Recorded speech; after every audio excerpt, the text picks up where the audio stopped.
and the organizers of this wonderful conference. I'm so pleased to be here. Dr. Wright, you were mentioning earlier about the response that people have in relation to the word peace.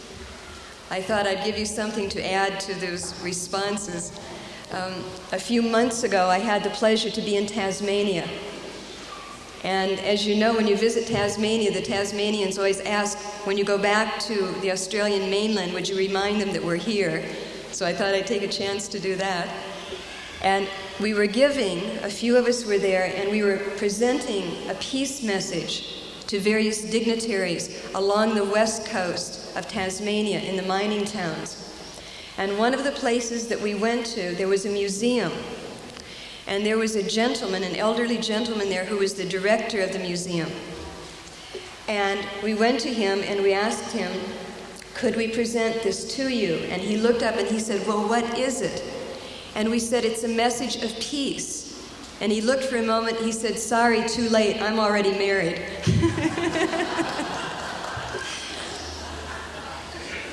And then later he did ask if there was something in there that if his wife read it might help the situation, so he took it.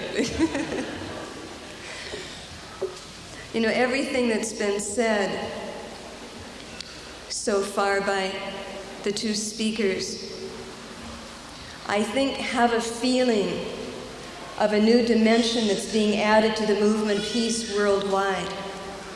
While people are certainly still talking about disarmament, which is a necessity and which we are all longing for and praying for. As I travel, and I've spent the last 2 years traveling around the world, and when I have the opportunity to listen to people speak, to read what is being written, I think we are finding more and more that people are starting to go inside of ourselves for the answer. We have for so long been able to blame it on someone else, and it just doesn't work anymore. One would almost think that if tomorrow perhaps all of the politicians just put everything down and said, okay, we don't know what to do, here it's yours, you do something. Would we be able to look at each other across these barriers that we've made, across the nation, across the colors, across the churches and the religions and everything else? Would we be able to look at one another as that which we are, one species on the planet, one human being? You see, because what has happened is even this age of nuclear energy, which frightens us so much that we hide from it. And we hide from it so much that we don't even know ourselves anymore. I mean, it's not only our jewels that we lock up and our houses that we lock up and that we put fences around and gates around and dogs around. We've locked up our hearts. We've locked up our feelings. We've locked up our ability to really reach out to one another. And because of this gross lack of understanding from every level of society, we continue to deal in our daily life with those aggressive feelings and ways that we have known for so many centuries. We argue it out, we fight it out, we war it out, we kill one another over it simply because we can't do what Diane and what Professor Waco have already said to us. We can't recognize the spirit in our own self, and therefore we don't know how to offer it to other people. Several months ago, I was in the United States, and I was asked to show some slides of different parts of the world at a school. And it was a sixth grade class, and I showed the slides, and they were very diverse in their makeup, people from many, many different backgrounds. And each of the slides, the few slides that I showed of each country, I would talk a little bit about that country and those people, and those qualities of those people that I so much loved and appreciated. And the children, in the beginning, many of them came from these diverse cultures. And the thing was that the school had asked me to come for the simple reason that they were trying many, many ways to bring into unity and into focus for these young children an understanding and appreciation for one another's culture. Because there was a fair amount of prejudice going on, prejudice that these children, to some degree, don't even understand. It's just being fed to them. It's being fed to them through feelings and lack of feelings, through media, through books, through parents, through the environment, through everything. And when I met some of the students in the beginning, they were relatively shy about their backgrounds. There were both second and third generation Americans from different backgrounds, as well as white Americans. And then there were also children who had come, refugee children who were there, and newly arrived immigrants for various reasons. And they were somewhat embarrassed about their own backgrounds. After I showed the slides, and particularly those countries that I was able to share something about, those students responded in a different way. They were sitting up straighter, their heads were held a little higher, the response was different. Well, it was very successful that day because the children had so many questions to ask and comments to make. And so I was asked to return for the next few days and show this slideshow again and again to all the students. On the last day, it was the first graders. Now imagine 53 of these precious little children from all of these different backgrounds and different colors and everything. I showed the slides, and when they were over, many of the children put up their hands. And all of us were quite interested to see what they were going to say. The first little girl said, "My grandparents are Japanese," like that. And then a little child said, "My grandfather's from China, and he still lives in China." And then a little girl, because on the slides I'd shown Japanese women in their dress, in the kimono, a little girl said, "I have a kimono, and I take Japanese dancing lessons." And the other children were obviously very surprised by this, and they said some things to her. One little white fellow had up his hand, and I called on him, and he said, "We have a Japanese car."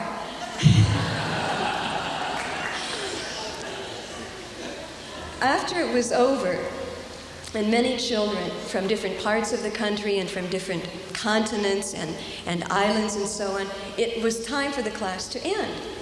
And the children who didn't have a chance to say something came up quickly, and they were standing around me. And one little girl was just holding onto my skirt.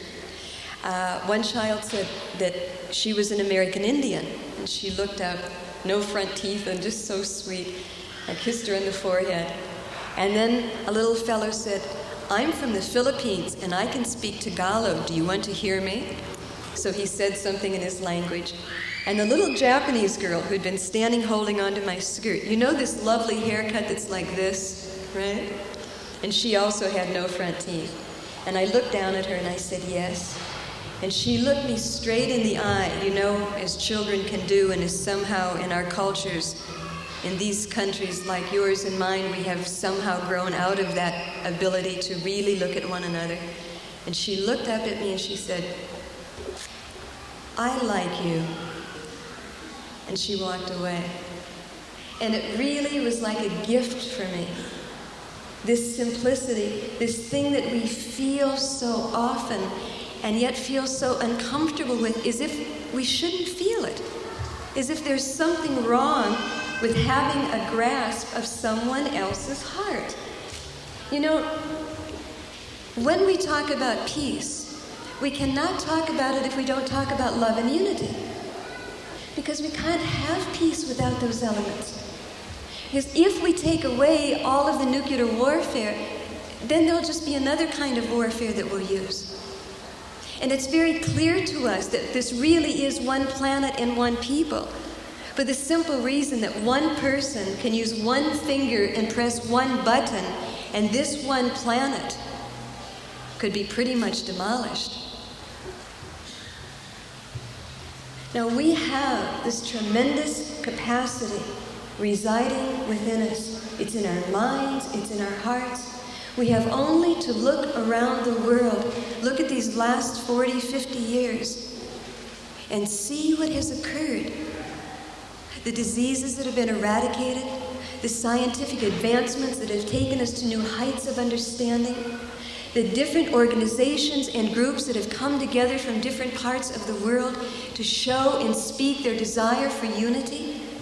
It's here. The feeling is here. But it takes a commitment. You know what we're afraid of? And especially what I think we're afraid of in the countries where we're more comfortable? I remember a story about a chicken and a ham. A chicken and a pig that were looking at a picture of ham and eggs. And the chicken said to the pig, "Look at that beautiful picture of ham and eggs." He said, isn't that a lovely picture? Those two beautiful eggs sunny side up and all this nice garnish around it and those lovely slices of ham. And the pig wouldn't answer. The pig just kept making sounds and shaking his head. And the chicken said, "Come on, you're not looking. Look at this picture of ham and eggs. It's beautiful." And the pig finally looked at the chicken and said, "Yeah, that's easy for you to say. For you, that's a token contribution. For me, it's total commitment." And I'm thinking, what we're afraid of is commitment. You know, you heard what John was saying here, that when he wanted to do something for his village, he didn't stop and think, well, this won't get done and that won't get done, and if I leave my family this. He started walking, and he went to his capital city because it was something so important that he was willing to make it a priority. When we make love in our life a priority, when we make peace in our life a priority, when we make unity a priority, not something that we do in those few hours when we have time, not something we do when someone has prearranged something and we can walk into it and participate a little bit in it. You know, what about the youth? What about the older people? What about the orphans? What about the sick and the ailing? What about the people who just need someone to reach out to them? What about each other? I'd like to share something with you. Because I think unless we are in touch with the depth of feeling in our own heart, we'll never respond to this. As long as we want to hide, whatever we hide behind, as long as we want to keep our own feelings from one another, it's never going to go. But when we are willing to go through some of those uncomfortable stages, I mean, what's wrong with realizing that when we first meet people, there can be, uncomfortable feelings? Peace is not perfect. It's not going to be perfect. But it's a new way of responding to things. It's moving the aggression and the violence out and putting it at the very, very minimum, and it's moving love and consultation and understanding up and putting it at the top. So the world will be turned around, and what we have the most of now that is sickening all of us is going to be so much less. And what we're all longing for, this is what the world will be. This is what the children deserve. If we don't think we can do it, for God's sakes, let's give it to the children. Let's let them know that the earth is one country and mankind its citizens. And whatever we have to do to find that feeling inside of us, this is the time to do it while we still have a world to do it in. We don't want to have to do it by picking up the pieces. And you tell me who else on the planet, except really people like Australians, people like the New Zealanders, people like the United States of America and some countries in Western Europe, where else is the technology? Where else is the money? Where else is the freedom? Even countries that might be free to say what they think and feel, they're starving to death. You think these pictures we see of these women in the African countries holding their babies, and that child is starving, and everyone in this room, imagine what it would be like if you held your baby and didn't have enough food or water to give it, and you knew day after day that child was dying in your arms. How is that woman going to think about a peaceful world? She can't think beyond the next few minutes for her own baby's life. You see, this belongs to us. And if we don't step out of this comfortable world that we have made for ourselves, don't we understand that peace is a commitment, a long-term thing, but the rewards are so great? Those of you who were here yesterday, did you feel something? Many people came to me and said, I feel something, and I don't know what it is, but I really like it. It's peacefulness that we felt. But there was a willingness to put aside a lot of our own desires and come together in this way. Recently, I ran across something in a book on peace, and I just want to share it with you before I close. It meant so much to me because it so happens it's written by a friend of mine, and I was so delighted to pick up this book and see his name in there. He's somebody that I've known for many, many years. I remember this gentle, soft-spoken, wonderful man who always called himself a world citizen. and I had seen what I thought was suffering and pain somewhere in his eyes, that he had known it. But then in this point in time, if we don't know suffering, then how are we ever going to have that reservoir dug out of ourselves that we can fill up with love and understanding? It really takes pain to have compassion, doesn't it? And yet we do everything we can to run from it. You know, we take pills to gain weight, and pills to lose weight, and pills to go to sleep, and pills to wake up, and we use all kinds of pills. If they're not the kind we put in our mouth and the kind that we turn on or that we drink, it doesn't matter what it is. Anything that will numb us so we don't have to feel. So this young man, David Langus is his name. See, I keep calling him young because we're the same age, and it makes me feel really good to call him a young man. Anyway, I picked this up, I read this, and I'm just going to share a small part of it with you. I hope it will mean as much to you as it meant to me.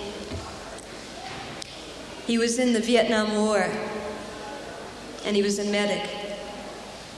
He was a Baha'i, and he had applied for non-combatant service, which he was granted.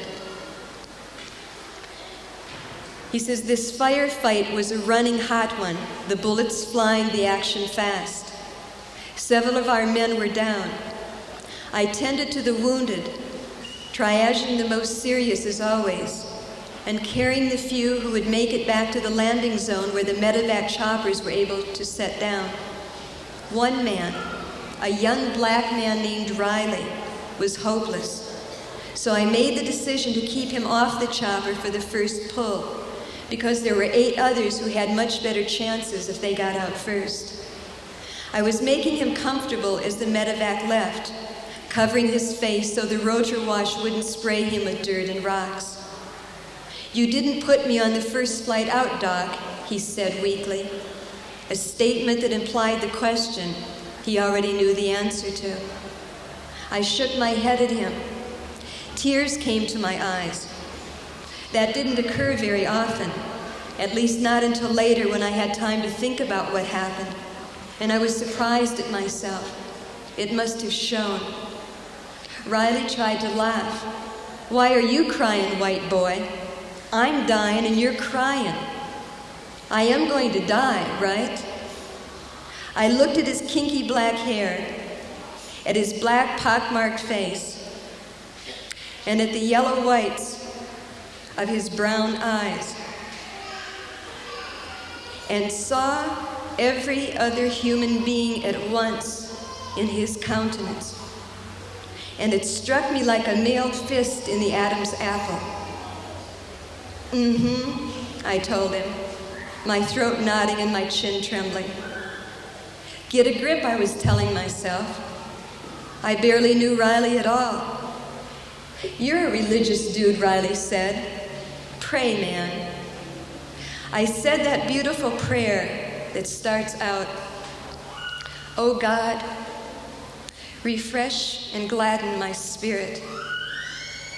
I held Riley as I prayed, and my chest filled up with remorse and sadness and pain and a bursting, burning feeling of my connection to him. So strong and so hard that it made tears pour from my eyes. They ran down and mingled with the sweat and blood on his jungle fatigues. He died, and there was something, this ineffable lightness that went from him, not in any physical sense, but in a palpable way that I'll never forget. His body was heavier, leaden, without purpose as it departed. It was then that life after death was confirmed for me, absolutely confirmed. God is most glorious, I said, like I always did when I was present at the death of another. At that moment, and I hesitate even to commit this to paper, because the moment was then so sacred and so basic. My own being lifted inside of me and wanted, against my instincts and my will, but still unbearably and irresistibly wanted to go too. Now when I travel to Washington, to the Vietnam Veterans Memorial, of all the names I know, on those black granite slabs, Riley's is the one I search out and stand next to.